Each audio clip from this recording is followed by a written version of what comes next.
Welcome back. Since 2019, Children's Aid has operated a network of food pantries in the Bronx to meet the nutritional needs of the students and families we serve. Their Charles Drew Campus Food Pantry serves three schools: IS 219 New Venture, Frederick Douglass Academy, and Knowledge and Power Prep Academy. It opened in 2021 in partnership with Food Bank for New York City. Ron Cope, the Deputy Director for Bronx Community Schools with Children's Aid, joins us now to speak more about their efforts to help serve the students of New York City. Ron, thank you so much for joining us today. Thank you so much for having me. I'm super excited about this opportunity. We're excited to have you here. So let's get into it. What sparked the creation of the Children's Aid? I think the reason that we thought about food pantries is that we understood that food insecurity in the Bronx was something that was very challenging for our families. And then we realized that it was exacerbated by the pandemic. And then what we realized and was confirmed, the Mayor's Office of Food Policy does a report, and it sent it out in 2022. It's called the Food Metrics Annual Report. And it estimated that 1.2 million New York City residents were food insecure. And the highest rate of food insecurity was in the Bronx. Close to 20% of Bronx residents struggle with food insecurity. So it kind of confirmed that even after the pandemic, we were really in a situation where we had to serve our children and families better. So what we did was we looked at a strategy to build campus food pantries in schools, where in our community schools, where we look at the strengths and needs of our children every day, we could identify those children and families that are struggling with this and be able to support them with food directly in their school community. And that was really the strategy that took hold, and building a strong partnership with the Food Bank for New York City to do that. I think that's amazing. And when it comes to the Children's Aid, one of the core missions is to support families facing poverty. So can you tell me more about this challenge facing New Yorkers?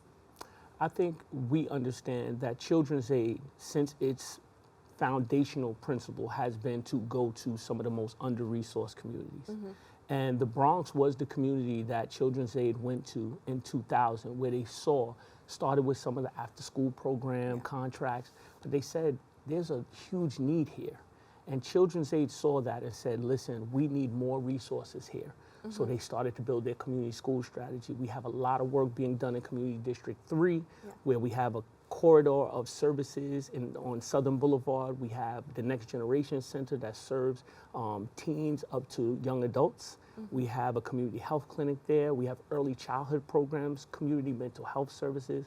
And more importantly, we saw that the place for us to be is in our community schools. And community schools in the South Bronx for us has been a place where we know we can stay connected to children and families to try to combat the impact of poverty on our families. We want to understand the strengths and needs of our families. We have a place-based approach where we're working in Community District 3 called South Bronx Rising Together, collective impact model, where we're really focusing our efforts and resources here in the South Bronx to serve children and families. You know, I think when we talk about the school, it is one of those places that it's a no-brainer to put a pantry there, because families are always there, the students are always there. But it is so hard because schools are always cutting budgets. Unfortunately, the education system, when it comes to the funding, unfortunately, is taking a huge tumble. So I think it's really important to kind of have these third parties and these outside organizations come in and kind of help out with that. So with that, Children's Aid works with organizations to address this issue. So how did the partnership between the Children's Aid and Food Bank for New York City begin? So this is awesome. So in 2019 was when our first pantry opened at the Whitney Young Junior campus at 1919 Prospect Avenue. And we started in 2019. It was a vision of our community school director at the time, Jorge Blau, to have a food pantry. And then the pandemic hit. And when the pandemic hit, it was so much funding for food insecurity. So we saw so much. Children's Aid has a health and wellness department that does food bags. It's called Food Box, where we have SNAP Ed, where we give out fresh produce, $20 worth of fresh produce to families for $10. They can use EBT or they can buy them, but it's a large bag of produce. Then we also had a partnership with Rethink Foods. Rethink Foods was a special partnership because Rethink Foods, what they did was during the pandemic, they worked with restaurants that were not able to open and use their food to make meals. And then they paid them for the meals, and then we distributed it in across our schools, which was awesome. Right. And then we also had Meals on the Move, where we had food trucks go to the front of our schools and give out 500 meals. And then by October of 2021, those funds started to dry up. And then we started to say, what we need to do now is expand the campus food pantries. And I have to give a lot of credit to my partner at the Food Bank for New York City, Amanda Williams. She's the Associate Director for Community Partners Program. And she really was my thought partner with my team at Children's Aid to see how can we start expanding. So in 2019, we started at Whitney Young Junior Campus, 2021, Charles Drew Campus. Last year, we started at Paul Lawrence Dunbar Middle School. Next year, in this fall, we hope to open 2. One we know is opening at the Fairmont Neighborhood School on 1550 Vice Avenue. That will serve that school as well as Samara Community School. And then ultimately, CS 61 will be one of our last community schools to have a food pantry. And that is our goal, to continue to expand, to be able to serve the community in the schools, because we think we have our teams on the ground that understand the strengths and needs of families, comfortable so families can come to us, not feel like embarrassed. Right. Because that's the bigger piece, right? We want to make sure that we're serving them with dignity, making sure that we understand that we're serving them properly, and making sure that we have the right people on the ground to do that. And Children's Aid has always been committed to having the right people on the ground to do that. I think that's amazing, and especially the part in discussing, the integrity and making sure that families don't feel ashamed to show up and do that, because sometimes that's why people don't, because they do feel ashamed. So kind of having that welcoming atmosphere, I think, is so important. But can you tell us a little bit more about your Charles Drew pantry in particular? I'm so glad. This is a great segue. So Charles Drew Campus actually just got an additional set of funding through Feeding America and funding that was provided by Morgan Stanley through the Food Bank for New York City. And what they're doing is they're learning how to do a choice model. We have a large pantry there. So what the choice model is the client choice model is to serve people with dignity, allowing parents to tell us what they want in the pantry. We order to what they want and allow them to walk through the pantry and pick their own food. And that allows them to go in, nobody's picking them, giving them a bag. They can take their cart in, their bags, get the things that they want, and be able to leave. So this client choice model is just starting now. We're super excited about it. We think that it's going to be a model that we can replicate in other places, but we really, really believe that this is the way to do it and really learn more from this actual pilot. Think since 2021, this site has served close to 7,600 people. 3,900 of them are adults, 3,000, little over 3,000 are children. And we can't forget, many of these people are seniors. Many of our seniors struggle with food insecurity, and some of them are leading households with young children, and some of them are living with other family members. So we will continue to build this choice model. We will continue to build food pantries to make sure that we're combating food insecurity here in the Bronx. Yeah, and speaking of the client choice method, something that I found very interesting, I was reading an article back, is that you tailor the pantries to the community. So there was a specific line in there about how in a community that's more Muslim-based, you'll cut the pork and order more chicken and more beef. So can you tell me more about that and just the feedback you've received from that? Well, asking the parents, doing small focus groups to understand what the families want. So we reduced the amount of pork that was offered, but we also serve many communities that like to eat pork, right? But we try to reduce it so that we know that we're serving the Muslim population and they understand what they need that don't eat pork, right? But we also ask about seasonings. What seasonings do you enjoy? What we have, we teach them about other things to use. Let's not use vegetable oil. Here's olive oil. So we talk about healthy choices as well. So different beans that they want. Tell us the beans that you would like.